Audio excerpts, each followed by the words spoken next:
This is the Horse Radio Network. This is episode 317 of the Dressage Radio Show on the Horse Radio Network, brought to you by the United States Para Equestrian Association and TotalSaddleFit.com.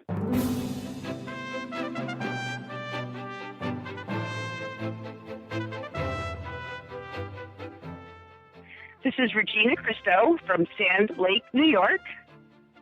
And this is Ellie Brimmer from Wellington, Florida, and you're listening to Dressage Radio Show. How you doing, Al? I'm good. How are you? How's your summer going? Oh, it's been really busy, and it's just been super busy with horse shows and my new job working for Dover Saddlery part-time, which I'm really enjoying. And, well, you know how summer's going to fly by, so we're trying to pack a lot of things in. So how's everything down in Wellington? Awesome. Oh, it's really hot. I just got in my car this afternoon after I saw a movie, and it was 106 degrees inside. Oh. So that was, my goodness. I was complaining because it was 87 here in New York today, and it was very humid. But, I shouldn't complain, I guess. Yeah, and the horses have been good. We've been utilizing the covered arena and little trail rides early in the morning. So they've been Louie's been adapting well to the heat. So great. Yeah. Good. So we have a lot of busy things going on with the para-equestrians right now. Oh my gosh, yeah. It's been crazy. Just finishing up a show out in California that was really successful for the U.S. And we have some of our para riders over in France competing, and they're doing wonderful. Yep. Gigi's back from Europe. She was over there and did a fantastic job as well. We have a symposium coming up in Maine soon, and some of our young riders going to Kentucky in a few weeks. So, boy, it's busy. Oh, yeah, it's good. It's so nice that we have so many things going on at so many different levels. There's a lot of opportunities for people, for sure. And it's really nice to see how the sport's growing, and it keeps continuing to grow with all of this activity going on. Definitely. And I think it's so cool that we have our young rider team going to Kentucky for the first time. That para-equestrian is a division with the young riders, and the team is very excited. I actually saw Sydney Collier, who's on the team. I saw her at the horse show this weekend in New York, and she is so excited to get down to Kentucky. So I think you're going to be there volunteering, and I am certainly going to try to get down there just for the weekend. Yeah, so I've volunteered at NHAYRC for the past couple years in the dressage division, and it's nice because they're utilizing some of the same judges. I'm going to be able to volunteer for both sports, so I can see a little bit of everything. And that sounds fun. Yeah, for sure. It's really hot, but we always have a good time. Oh, that's good. Well, we also want to remind our listeners to keep an eye on our website, which is USPEA.org, where we keep everything updated and results from horse shows and what's going on in the para-equestrian world. So don't forget to check out the website. And there's lots of opportunities out there, so we hope to see a lot of para riders around this summer and fall. So our first guest this evening is Lara Oles. She is a grade 3 para rider from Utah. And she just competed in our California CPEDI. Hey, Lara, welcome to the radio show. Thanks for joining us. So now you just finished up your first CPEDI 3-star in California. Can you tell us about that and how that all went? Wow, that was so exciting. I mean, it couldn't have been, nothing could have been worse almost than the first CEI I tried in California, where my horse got a stone bruise 2 years ago, and we didn't even pass the jog. But so this one was exciting. When I passed the jog, I was excited. I was like, this is already better. And then my horse went out there like a rock star and just surprised everybody, even me. I mean, we surprised ourselves. We'd never been with 3 judges or international judges, and we weren't sure what to expect. We thought she was good, but apparently they did too. So I was really excited. We won. We got a 69 of almost the first day, and won that class, and then the grade 3, and then we got a 67 about the second day. We made a couple of mistakes and still won that class. And then the third day we did really well, but amazing Kate Shoemaker. She went out there and just crushed the freestyle and got the high score of the day. Awesome. So I was really excited for her. Yeah, she's my idol. She's one of my idols. So, Lara, tell us a little bit about your new horse and how you found her and how that all worked out. Well, it's kind of a little bit of a long story, but I can tell it in a couple minutes. I was so lucky. My horse Slate, after that CDI 2 years ago, he just had a stone bruise. We showed the rest of the summer. He did great. He taught me so much. And we went to a clinic, one of the Carlisle Academy symposiums, and he was a rock star there. Everybody loved him. But he just, I guess last February, he pulled a suspensory. And so I thought, I'm done. I can't afford a new horse. I can't afford to replace him. And I certainly can't afford to buy like an FEI horse, because he wasn't super FEI quality. He was great, quality, but not FEI quality. And 2 days later, this horse comes up on the local classifieds down the street. She was down the street from my barn. And we went and looked at her, and she's a Canadian warm blood. She's 17-2 and was bred for dressage or jumping. And the owner had just not pursued showing with her. She kind of hacked her around for 7 years, and she hadn't been shown since 2008. And we started showing her that first summer, and we were still working everything out, but we did really well last summer.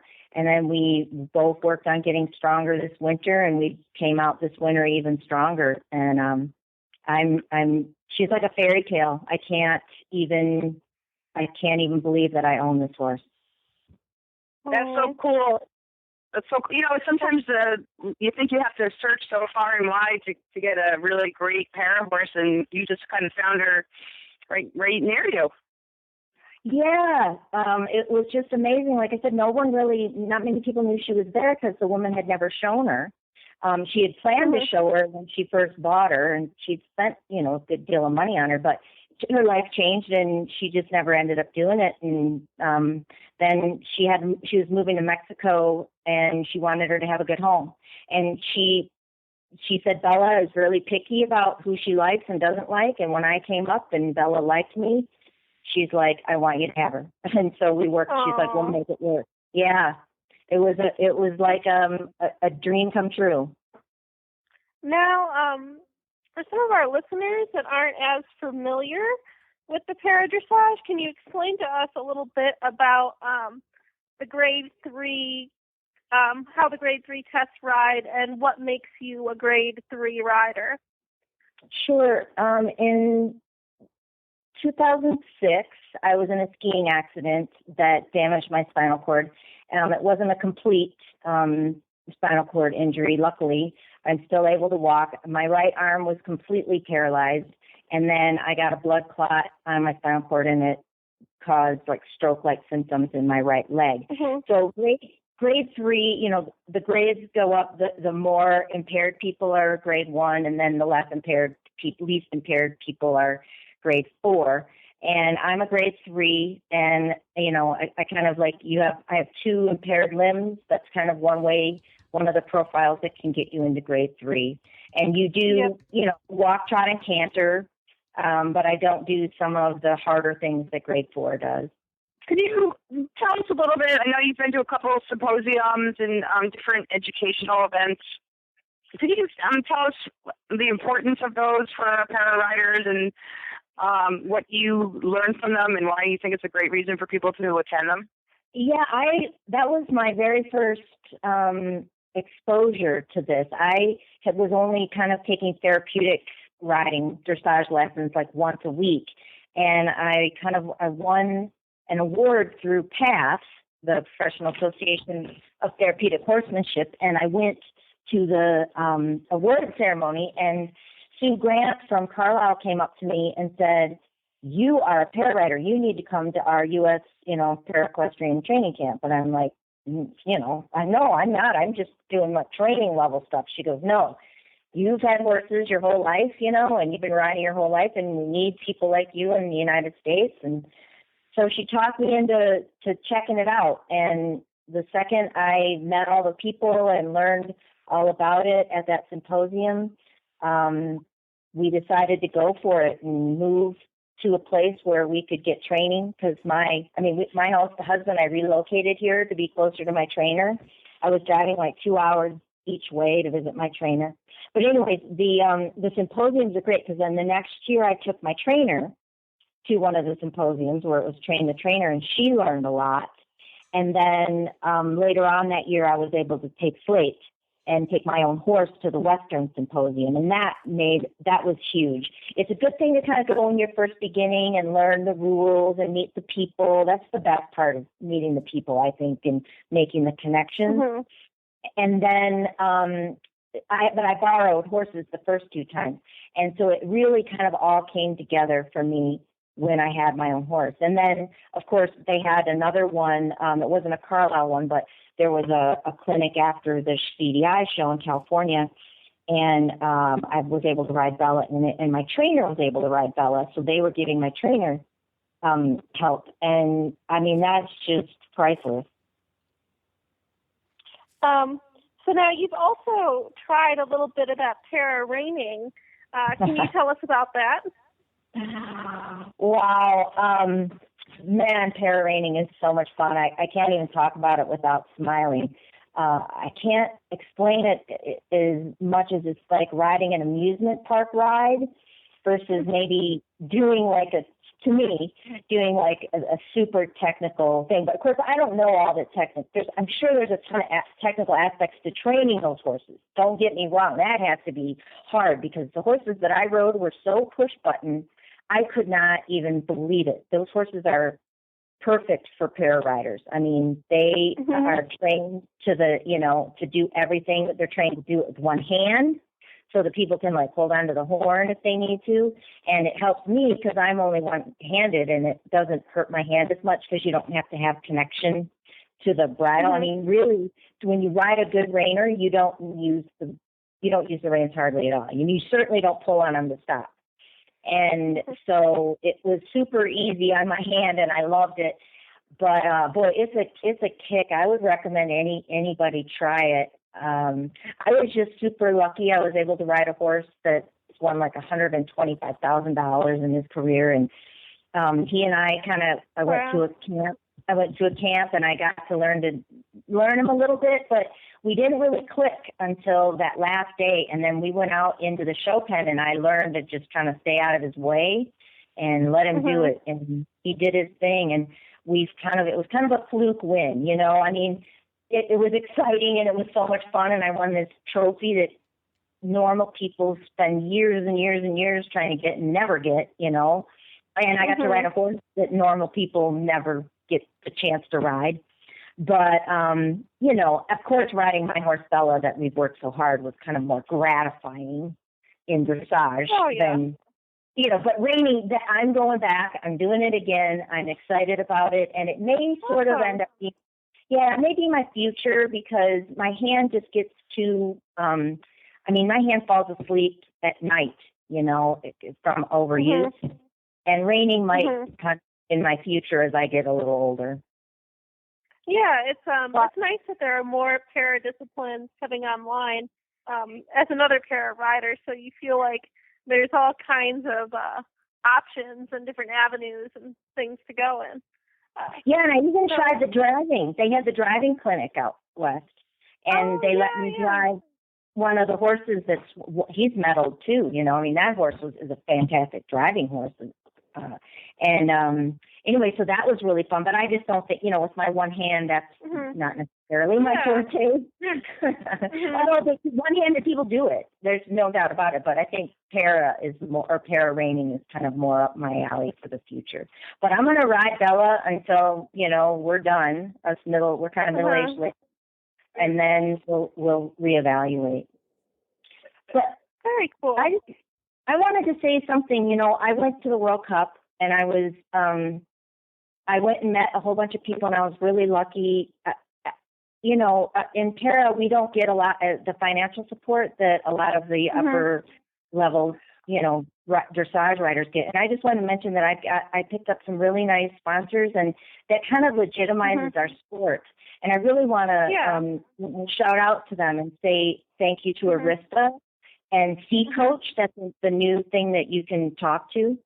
And I got two local ones. Brakes Only is helping me pay for all my showing expenses, a lot of my showing expenses. Yep. And our tire place here put all new tires on my trailer so we could make it out to California safe. So I think wonderful. The more sponsors people can get, the more it kind of legitimizes our sport, because most of us are trying to do a king sport on a pauper's salary. So I want to thank them. People have to remember that it's not just money that you need for sponsorship. It's tires, it's entry fees, and it's saddle pads and, equipment. So it could actually be, something tangible that people could actually see you using and help, every little thing you can get helps, to make you successful. I think so. Sponsorship should be a two-way street. It's not just, so you should help them generate business with your advertisement. Absolutely, absolutely. Well, it's been great talking to you, and it sounds like you are just rocking and rolling and having a great time and being successful. And we hope whatever you have planned in the near future is just as fun. And thank you so much for joining us tonight. Yeah, you too. I haven't seen you guys in about a year, but hopefully I'll see you soon in Texas. Total Saddle Fit, the shoulder relief girth that Reese and Philip both love. And here's why. The saddle fit solution you have been waiting for is finally here. TotalSaddleFit.com is proud to introduce the shoulder relief girth. This strategically shaped girth actually moves the girth line of your saddle back over 1 inch, thereby freeing your horse's shoulders from the saddle. Traditional girths pull saddles up against a horse's shoulders and often over the top of the shoulders. The shoulder relief girth's recessed ends allow for the billets to buckle into the girth farther back to give your horse unparalleled freedom of motion. We are so certain that your saddle will fit better and your horse will be more comfortable that for a limited time we are offering a 30-day, 110% money-back guarantee. If you are not totally satisfied with your shoulder relief girth, send it back for a full refund plus 10% of the purchase price. Don't wait. Order now for the best saddle fit solution available. At TotalSaddleFit.com. Visit TotalSaddleFit.com. Our next guest today is Cambry Kaylor, and she is also from Utah, and we're thrilled to have her on the show. Hi, Cambry. Thank you for joining Ellie and I on the show tonight. How are you doing out there? I'm good. Thanks for having me on the show. Great. Well, we're excited to have you. Can you start off by just telling our audience a little bit about yourself and about your horse? Yeah, sure. So I'm a Grade 1B para rider. I've been competing for about a year, and prior to competing para dressage, I was a horse vaulter, so I used to do gymnastics on horseback, and I got paralyzed in kind of a fluke accident where I landed wrong and broke my back and severed my spinal cord. So I'm a paraplegic, and I ride the Grade 1B now. I'm para dressage. And my partner is Mark Guards Donowind. He's a Danish warmblood, and he's 17 years old this year. I think you have a little bit of showing in the past recently. Can you tell us a little bit how that went? Yeah, it's been fun. We're a fairly new partnership. got him about a year and a half ago, but then I was injured. So we've only been competing technically a year from yesterday. So we've made it to about 8 shows just in that little time. And I've really enjoyed it. It's always been kind of a new atmosphere. And so we have to get to know each other a little bit at each show. And you know how it goes. It's like a covered arena is totally different from an outdoor arena. So we're still learning from all the experiences and all the showing, and we really enjoy it. Now, I heard through the grapevine that you guys had a really excellent experience with the symposium with Carlo Lopez after the show. Can you talk a little bit about the symposium and what you guys worked on and how it all went? Sure. Yeah. So I was really excited to go to the symposium and kind of blessed to be able to go because we've been competing in lots of local shows and we don't get a whole lot of feedback. So it was awesome to get feedback from Carlos Lopez. He talked to us a lot about our walk, or Donnie's walk, and how to kind of get more energy through it and more pliable. And he helped me. I actually rode a different horse the first day to learn a little bit more about me and what my ability was with my shoulders and just my upper body and the balance that I have and how in tune I can be with the horse. So that was cool. We focused more on the rider the first day. And then the second day focused on our partnership and how to communicate better and prepare better for our tests just through communication. It was really neat because he had me use the 2 whips that I normally use, but I really used them more in line like I would a leg. So we kind of experimented with the whips as my legs, and it was a really neat experience. I'm really glad he came out to kind of show us all our flaws and then to help us work on that. So we've got a lot of homework. Yeah. We get so few opportunities with those Olympic level judges. It's really nice to get a chance to see how those all work. And now we also have coming online this year the young riders at NHAYRC for para-dressage, and I believe you are eligible for that. Can you tell us a bit more about that?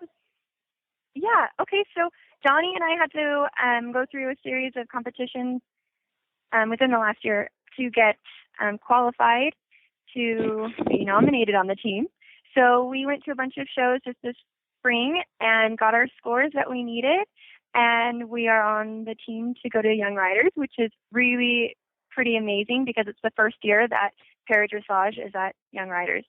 So I'm just so excited to go out with my teammates. So I believe it's Sydney Collier, Kate Schumacher, and I believe Elle Faulkner is coming. I'm not sure though. But we are going to the Young Riders, and I'm really excited about it to kind of showcase our sport and to just represent the Young Riders in para-dressage. So.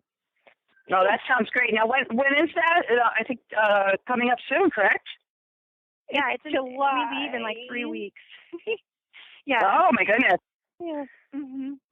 So that'll be great. We're grateful to get all this information from the symposium and see what our scores were and what to work on and prepare more for the Young Riders. It's coming up here soon, and it should be good. That sounds like a great plan. Awesome. So can you tell us a little bit also about your recent graduation? We heard that you were a recent graduate. Can you tell us a little bit about what you're doing in your education department? Yes. I'm so happy that I'm done with school, but I'm more excited about the degree that I have. So I graduated from the University of Utah with my degree in occupational therapy, and it's actually a master's program. So I just finished that in May. And I hope to be working this fall, kind of after the craziness of show season. And my plan is to work with individuals that have spinal cord injuries, like myself, get back into their daily life activities. So anything that's really meaningful or purposeful in their life, I'm going to help them figure out how to do it again, just like the therapist did for me. So that's like learning how to get dressed again, or how to shower again, or how to get in and out of your car with a wheelchair. All those little things that we kind of, I guess, take for granted before they're difficult to do. And so I'm going to hopefully teach other individuals that are newly paralyzed how to get back to life.